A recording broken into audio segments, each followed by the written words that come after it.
Right, hello guys. Before we get into today's episode, I just want to say, if you have been enjoying this podcast and you've been enjoying learning about your training for hiking, your training for trekking, your injury prevention on the trail, and how to help you enjoy and succeed on your trail adventures a little bit more, if you do enjoy this and you're not yet a part of the Training for Hiking and Trekking Facebook group, I highly recommend you get involved. Now, every single week I'm putting up extra information in this group on top of what I talk about this podcast around training for your adventures. I put up specific exercise videos, which is so much easier to do in that format. I do live Q&As and also videos on a whole bunch of subjects every single week. It's a great complement to all the information going on in this podcast. So I highly recommend, if you're not a part of it, you get involved and check it out. It's the Training for Hiking and Trekking Facebook group, and you can check it out on Facebook and get involved. I would love to see you there.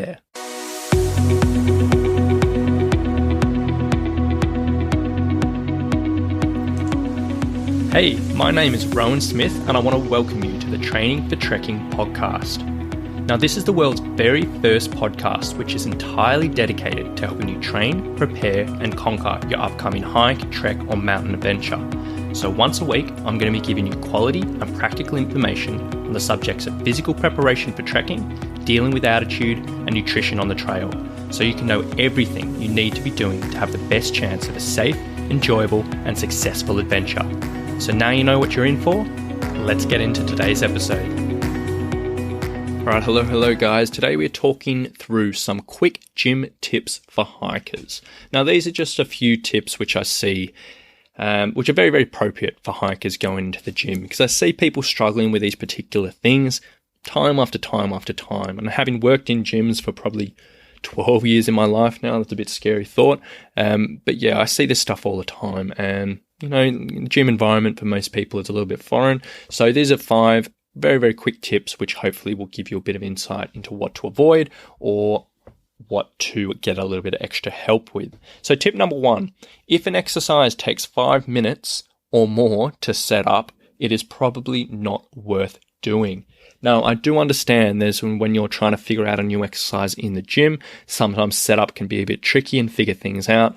But if you end up having to get 4 or 5 bits of equipment to do a single exercise, if you have to loop things around you, if you have to tie yourself to cable machines and all this random stuff, it's probably not worth doing. Exercises should be simple. Stuff in the gym should be relatively not complex, and it should be easy to get your head around. So if you are taking more than 5 minutes to set up an exercise, I would hazard a guess it's probably not worth doing, and you might want to find a simpler version. See a lot of people struggling with this, but that's a very easy rule of thumb to go on with. Now, gym tip number 2 for hikers: if you're not sure what an exercise is targeting, it's probably not worth doing. In the sense, if you've been doing an exercise for weeks after week, and you're still not sure what muscles it's supposed to be working, chances are you're not doing it properly, or it isn't an amazing exercise. Now, I've done this in the past where I've been doing an exercise for months and months, and people recommended these to me, and I had no idea where I was targeting. And then it turned out I was thinking it was hitting completely different muscles than I thought it was when I actually looked into it.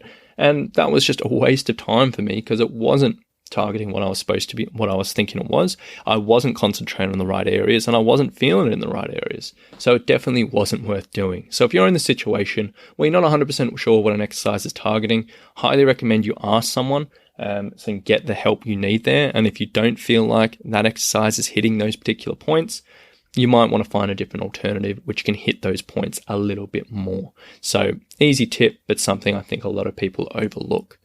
Gym tip for hikers number 3: if someone tells you an exercise is functional, you probably should dig a bit deeper.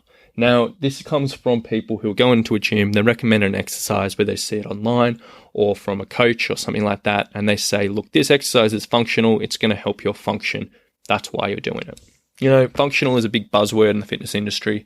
It does have good connotations, but a lot of people don't really, and they like to just use it as a means in itself. If someone says an exercise is functional, just ask them, what makes it functional? What are you actually trying to achieve out of it? And if they can't actually dig a little bit deeper around this, or you don't understand why an exercise is functional and what reasons are leading to people to say that, it might not be for you. Now, this is just purely an exercise for yourself. If you go into a training website, read an article, and it tells you something's functional, and it doesn't explain why, you'll probably want to know a bit deeper. And it's something that I hear a lot of people quoting back at the gym because someone said that in the past, saying it is a functional exercise or functional training, but they're not 100% sure what it is. Yeah, so probably dig a little bit deeper, suss that out a little bit more, because I think that word's overused and is confusing a lot of people. Gym tip number 4, if it causes you pain, you should probably find another variation. Now, this one is common sense, but as we all know, common sense ain't common. But if an exercise is causing you pain, say you're doing squats and it's hurting your knees, saying you're doing some type of chest press and it's hurting your shoulder, saying you're doing a shoulder press and it's hurting your neck, something like that, you don't need to push through pain in the gym. Find another variation. There's always a different way to go about an exercise which will accommodate your particular restrictions or your particular limitations, which won't cause you pain.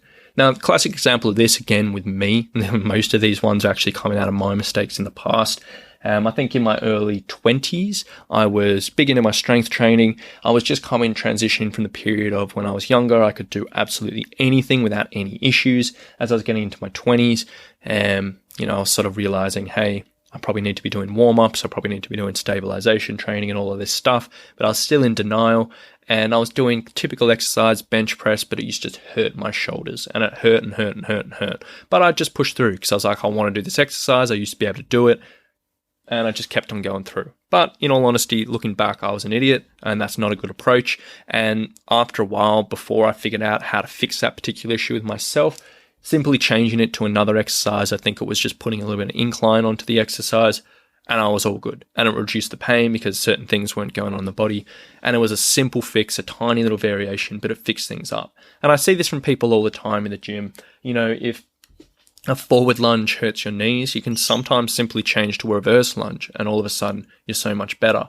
If a deadlift, or a classic example with me again, when I go through periods of inactivity. So if I have a really, really busy few weeks and I spend 16 hours a day on the computer, and then I go back to deadlifting, more often than not, my back's a little bit tight and it feels uncomfortable. However, if I turn it to what's known as a Romanian deadlift, where I'm changing the exercise very, very slightly, it's a lot more comfortable on me. And this is something I see from people, again, all the time. So if an exercise does give you pain, there will be another variation which will be more comfortable for you. Find that variation, seek help from a trainer at the gym, look online, send me a message, something like that, and more than likely you can find something. But you should never be pushing through pain in the gym. And then quick tip number 5 for gym training for hikers is if an exercise makes you feel self-conscious, again, it's probably not worth doing. Now, if you are feeling a bit foolish or a bit silly or a little bit self-conscious doing an exercise and you're thinking what people are looking at you and all of this jazz, you're probably not working hard enough for it to be effective. So you should probably just take it out of your workout. Again, this is a mistake I used to make in the gym when I was an early trainer. And there was a couple of exercises which I knew were really, really good for people. And I knew were very, very effective for people, were particularly coming into hamstring and glute development. But they didn't look so socially acceptable, particularly for girls doing them. And I used to prescribe them and think they were all good. But then my clients, while they were doing it, they just were not happy and they weren't concentrating. They weren't doing the work. And it didn't take me too long, I'll admit. But initially it was a waste of time them doing it because they were just so self-conscious. And that was my mistake as a trainer. But these days I'm making a lot more of an emphasis around that. If people are worried about an exercise, if you're worried about an exercise, you can find another variation. Find something that does the same thing that you're not so self-conscious with, which you can work a little bit harder. Now, those are all pretty simple gym tips. They're all pretty simple things that a lot of people might apply into your life, but I'd probably say 4 out of 5 things there. I've made that mistake in the past to myself, and I'm sure you've dealt with them yourself. So if any of those do sound familiar, if any of those do sound like something you've dealt with in the past or are dealing with right now, just know there's a better way always. Reach out to help from someone else. Swing me a message. Figure something else out, and we'll always be able to work around those issues. Because your gym training is precious, your time is precious, and you want to be getting the most out of these things to help you on the trail. So if you were interested in learning a little bit more about any of this, or you were interested in diving into some exercise alternatives to anything you might be doing, I would love if you just join the Training for Hiking and Trekking Facebook group, where I can do specific videos around things you might be struggling with. I can show you some particular exercises with things you might be struggling with and just give you a little bit more in-depth advice. So if you did want to explore anything more from this, please do join that group, the Training for Hiking and Trekking Facebook group, and we can chat on there. So thank you so much for listening. I hope you have a lovely day, and we will talk to you soon. Bye.